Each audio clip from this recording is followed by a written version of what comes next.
जय हिंद साथियों, कैसे हैं आप सभी। मैं आशा करता हूं कि आप सभी ठीक होंगे। और आज मैं आप लोगों के लिए ट्रांसलेशन से रिलेटेड एक बहुत ही इंपॉर्टेंट टॉपिक के लेकर आया हूं। जैसा कि आप सभी ने इस वाले थंबनेल में भी देख लिया होगा कि आज हम सभी बात करने वाले हैं use of some essential structure के बारे में।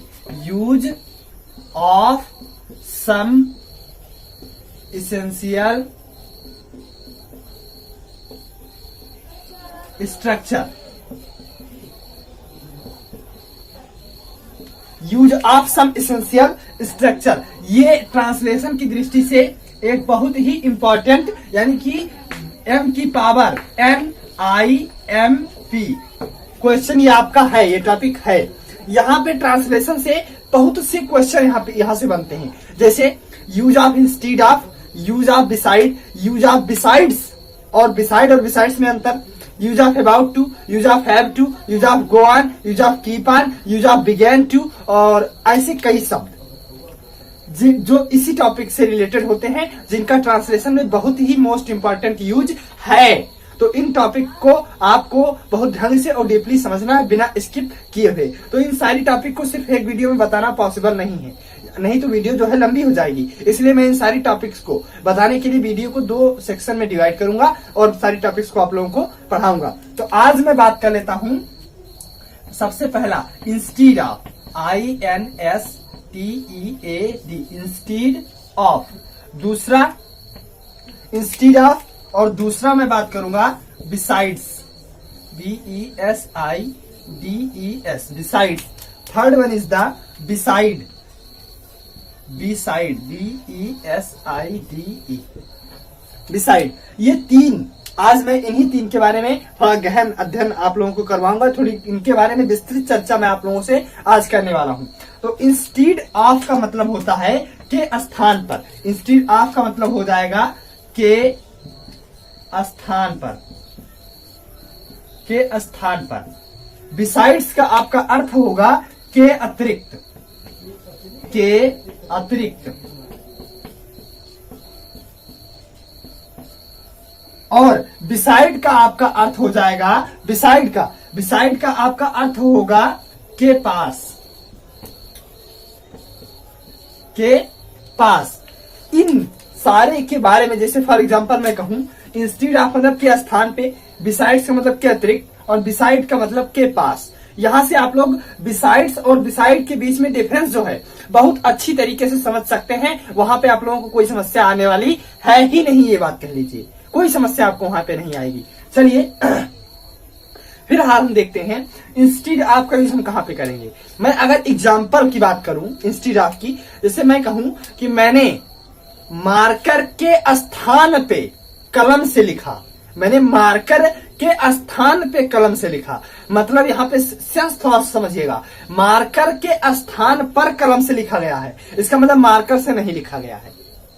समझ में आ रहा है, नहीं समझ में आ रहा है? मैंने मार्कर के स्थान पे कलम से लिखा, इसका मतलब मार्कर से नहीं लिखा गया है। अगर वही बात कर ली जाए कि मैंने मार्कर के अतिरिक्त कलम से लिखा, मतलब मैंने मार्कर से भी लिखा और कलम से भी लिखा।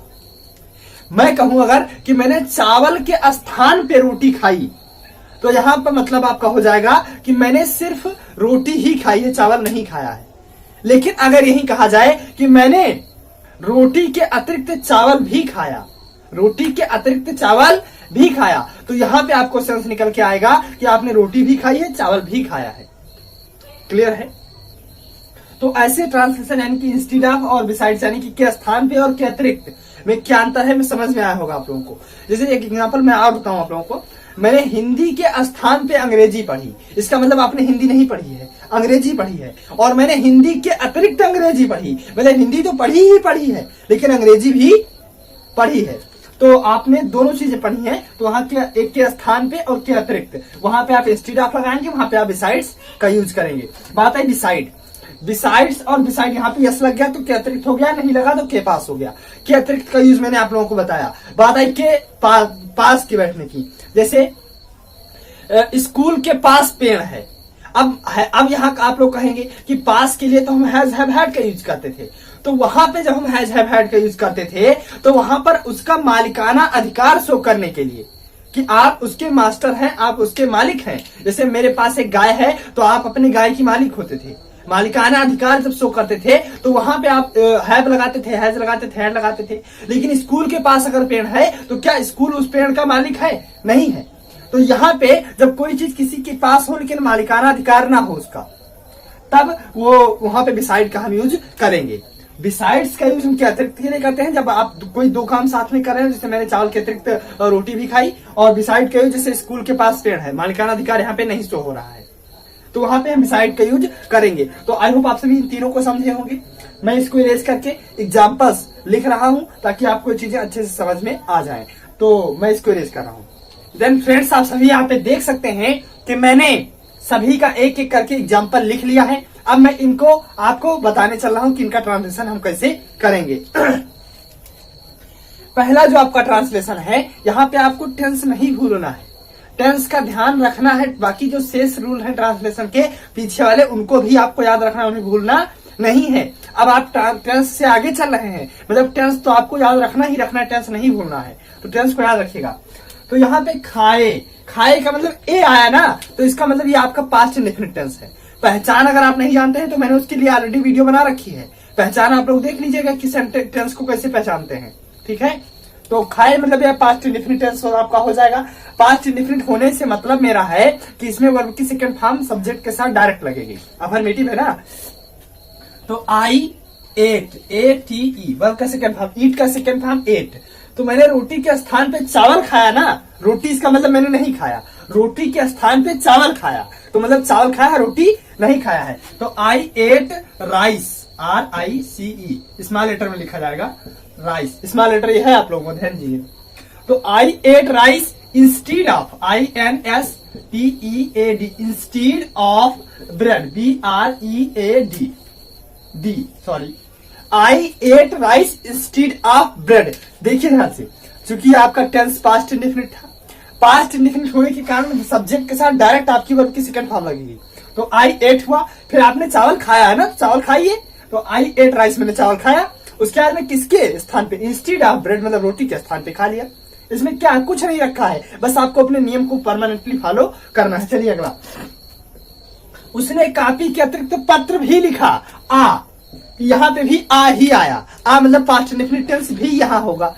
तो फिर आप वही नियम, तो he wrote, WROTE, he wrote, पत्र भी लिखा, he wrote a letter, ALETTER, he wrote a letter मतलब उसने पत्र लिखा।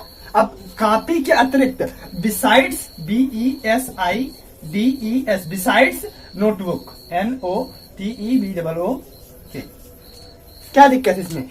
उसने कॉपी के अतिरिक्त पत्र भी लिखा, मतलब उसने पत्र तो लिखा, पहले पत्र लिखिए, ही रोट अ लेटर, पत्र लिखा, बिसाइड्स नोटबुक मतलब नोटबुक के अतिरिक्त।